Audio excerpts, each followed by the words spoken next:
with Robin, nung nakita ko siya, syempre, ang advantage ni Robin is yung physical characteristic ni Yuri na dapat siya half Japanese or Japinoy. So, syempre, nalimit ka agad yung mga mag-audition, pero yung angas ni Bagets, yung charm niya, wala eh. There are some actors na parang alam mo talagang merong X factor.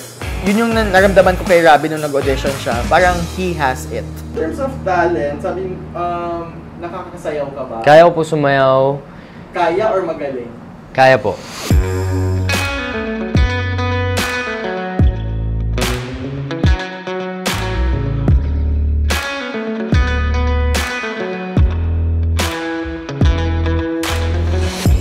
Okay. Ano naman?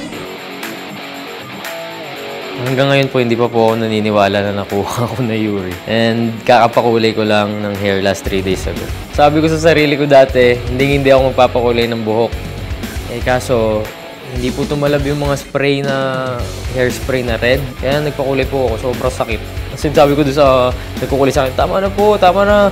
Pero kailangan daw tapusin. Eh, natapos naman, okay naman.